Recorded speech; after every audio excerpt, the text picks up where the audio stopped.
शंकर के शिवलिंग को बनाने के लिए मिट्टी कहाँ की होना चाहिए, किस जगह पर बनाना चाहिए, मिट्टी में कैसा जल मिलाना चाहिए। जब शिवलिंग का निर्माण करें, शंकर के शिवलिंग को जब बनाएं तो सबसे पहले कैसे बनाएं, उस तक का विधान शिव महापुराण में और लिंग पुराण में कहा गया। महाराज कहा क्यारे की मिट्टी हो, क्यारा मतलब समझिएगा जिस मिट्टी पर कोई गंदगी ना करी गई हो, ऐसी जगह का कोई भाग मिट्टी का लाया जाए जहां कोई गंदगी ना करे। शिव महापुराण की कथा कहती है।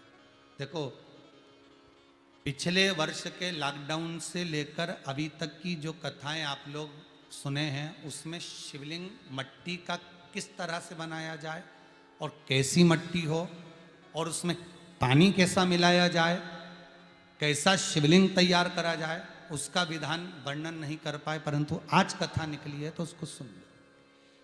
क्यारे की मिट्टी, क्यारे की मिट्टी मतलब जिस मिट्टी पर कोई गंदगी ना करी गई हो, ऐसी जगह की मिट्टी को लेकर जाए और मिट्टी को लाने के बाद थोड़ा पानी का सींचन कर दें, अर्थात घर में लाएं तो उससे पहले मिट्टी को पवित्र करें। अपने घर में गंगा जल रखा हो, यमुना जल रखा हो, सरयू जी का जल रखा हो, उससे मिट्टी का सींचन कर दें। मान लो अगर ये जल नहीं भी है तो जल के अंदर थोड़ा सा इत्र डालकर मिट्टी का सींचन करें। अगर इत्र भी नहीं है तो जल के अंदर थोड़ा सा दूध डालकर मिट्टी का सींचन करें। दूध भी नहीं है तो एक बेलपत्री जल के अंदर डालकर उस पानी का सींचन करें। बेलपत्र भी नहीं है, पीपल का पत्ता डालकर उसका सींचन कर दें। पर मिट्टी पर घर में लाते से ही, ये नहीं कि मिट्टी आज लाए और तुमको शिवलिंग कल बनाना है, तो मिट्टी अगर एक दिन पहले लाए हो, 2 दिन पहले लाए हो, 4 दिन पहले लाए हो, तो उसी दिन जल का सींचन होना चाहिए। ये नहीं कि जिस दिन बनाएंगे उस दिन सींचन होगा। मिट्टी पर पानी का छींटा, सींचन भले ज़्यादा मत डालो, पर छींटा तो उस दिन लगा देना चाहिए जिस दिन घर में मिट्टी लेकर आए हो, जिस दिन लेकर। फिर भले तुम शिवलिंग 15 दिन बाद बनाओ, 8 दिन बाद बनाओ, 10 दिन बाद बनाओ, 3 दिन बाद बनाओ, पर उस समय पर मिट्टी का सींचन उस समय हो जाना चाहिए।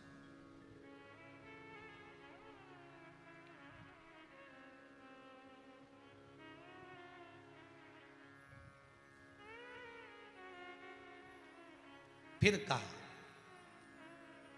जिस दिन शिवलिंग का निर्माण करो उस दिन प्रातः में अगर आप शिवलिंग बना रहे हैं तो ब्रह्म मुहूर्त में मिट्टी को गला दो।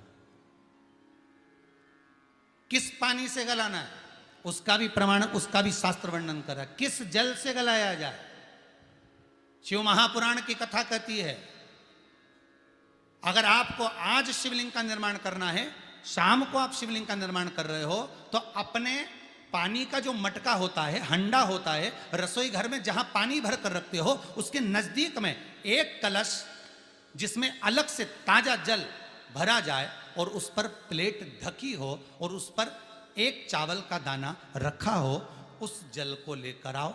थोड़ी देर रखा रहे, आधा घंटा, 2 घंटा, 3 घंटा, 15 मिनट, 20 मिनट, पर वो पानी वहां रखा होना चाहिए। रसोई घर में अन्नपूर्णा का निवास होता है, परिंदे के पास पितरों का निवास होता है। अन्नपूर्णा, पित्र सब रसोई घर के भीतर विराजमान होते हैं।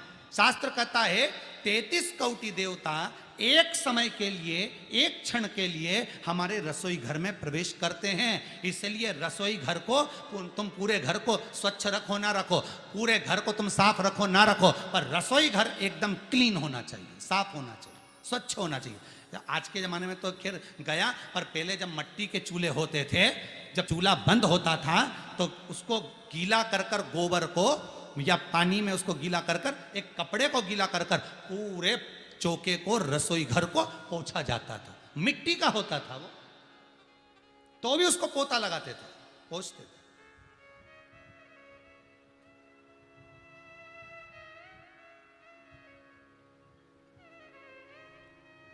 तो पहला क्रम है पार्थिव शिवलिंग का निर्माण।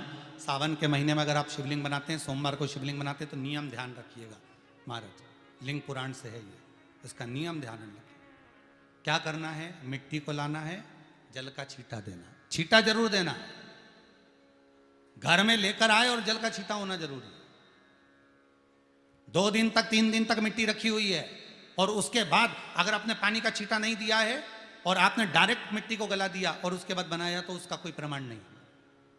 जल का छींटा अवश्य।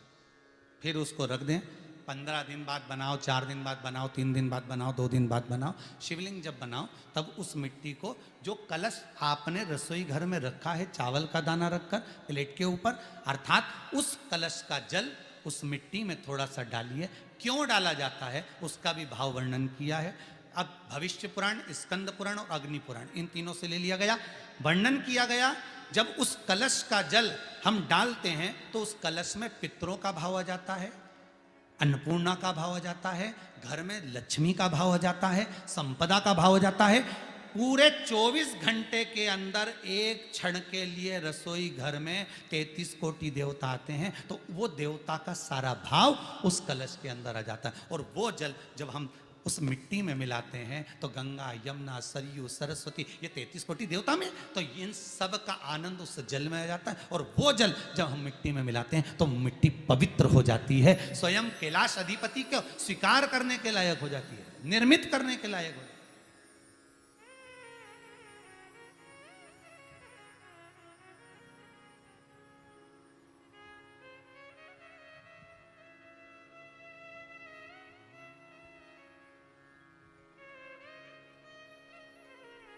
शिवलिंग का निर्माण।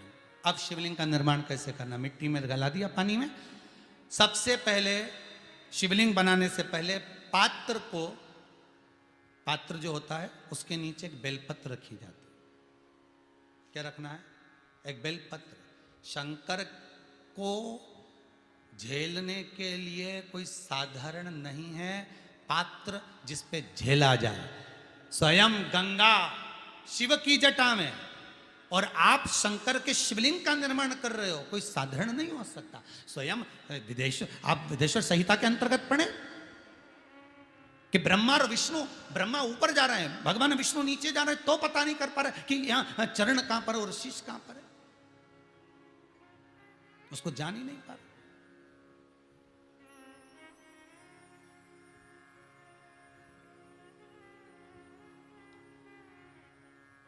बस एक बेलपत्र, साधारण भाव में बेलपत्र भी सीधा भाग, और इस बेलपत्र की जो डंडी है वो उत्तर दिशा में रखना है थाली के अंतर्गत। जब आप शिवलिंग का निर्माण करें उत्तर, इसके ऊपर जो गलाई हुई मिट्टी है वो डाल दीजिए, और डालने के बाद सबसे पहले शिवलिंग का स्वरूप बनाना है। सबसे पहले नीचे की जलाधारी नहीं बनाना, क्या बनाना है? शिवलिंग का स्वरूप बनाना। बनाने के बाद उसी शिवलिंग के पास में और मिट्टी डाल लीजिए, फिर जलाधारी का निर्माण करिए, फिर जलाधारी।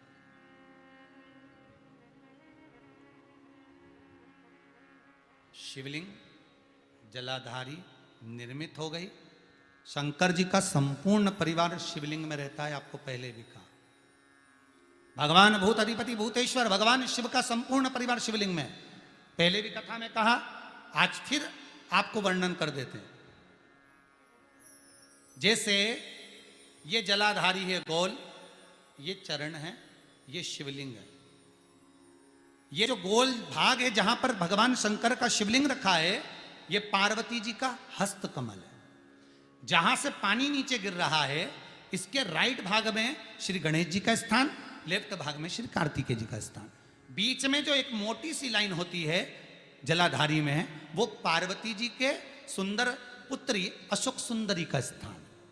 शंकर जी के ऊपर जो तिकोनी रखी रहती है, उसके ऊपर से जो जल बूंद बूंद नीचे गिरता है, ये जो पानी बूंद बूंद नीचे गिरता है, या आप कलश से जल चढ़ाते हो या आप श्रृंगी से जल चढ़ाते हो, तो ये जो पानी गिर रहा है, ये शंकर भगवान की 5 पुत्रियां, जया, विषहरा, शामरी बारी, दोतली और देव, ये शंकर जी की 5 बेटी, 5 पुत्री।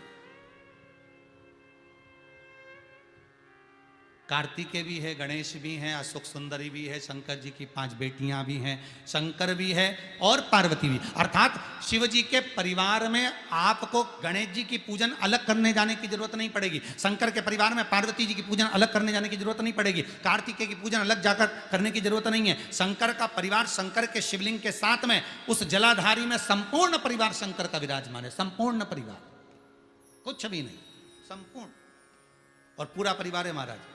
फिर वही बात आई, ध्यान दीजिएगा, जिस व्यक्ति को नींद ना आवे, रात्रि को सोते समय टेबलेट खाने की जरूरत नहीं, शंकर भगवान की 5 पुत्रियों का नाम लीजिए। जया, हाथ में जल लो, पलंग पर बैठो, जल हाथ में लिया, जया आचमन कर लो, विषहरा आचमन कर लो, श्यामली बारी आचमन कर लो, दौतली आचमन कर लो और देव आचमन कर लो। ये शंकर की जो 5 पुत्रियां हैं, ये ऐसी पुत्रियां हैं जो निंद्रा देवी को लेकर आती हैं और हमें विश्राम का आनंद सुख प्रदान करती हैं, हमारे नयनों पर विराजमान रहती।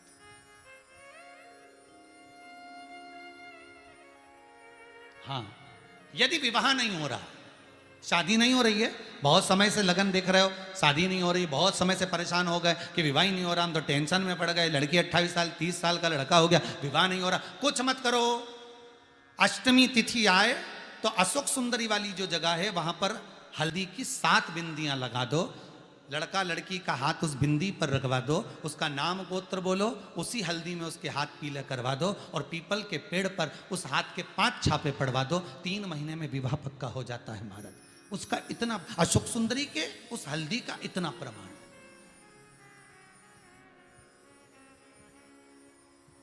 3 माह के अंतर्गत विवाह नक्की होगा। इतना इतना प्रमाण है महाराज, भगवान शिव की आराधना का कोई साधारण फल है महाराज।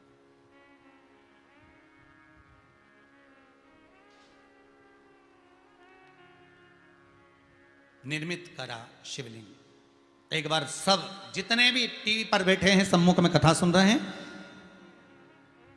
फेसबुक यूट्यूब पर सुन रहे हैं, एक बार साथ में समझें वापिस निर्माण को, शिवलिंग के निर्माण को। मिट्टी लाए, स्वच्छ जगह की, जल का छींटा दिया, रखा। जब शिवलिंग बनाया तो 1 कलश पानी पहले से 2 घंटा, आधा घंटा, 15 मिनट, 20 मिनट पहले उसको रख दिया, उसी पानी से उसको गीला करा। गीला करने के बाद उसका निर्माण सबसे पहले बेलपत्री, बेलपत्री के ऊपर मिट्टी, मिट्टी के ऊपर रखकर शिवलिंग का निर्माण, फिर जलाधारी का निर्माण, जलाधारी का निर्माण और शिवलिंग का निर्माण पूर्ण होने के बाद में फिर बाबा का सुंदर भाव से आप श्रृंगार करें, अभिषेक करें, पूजन करें। और एक बात याद रखना, पार्थिव शिवलिंग का अगर निर्माण करा है तो आपको वो पार्थिव शिवलिंग को रात्रि होने से पहले विसर्जन होना जरूरी है। हाँ, अगर कोई शिवरात्रि का दिन है तो फिर आप पूरी रात रख सकते हो, हरतालिका तीज का दिन है पूरी रात रख सकते हो, बड़ी तीज है, छोटी तीज है, आप शिवलिंग बनाए हो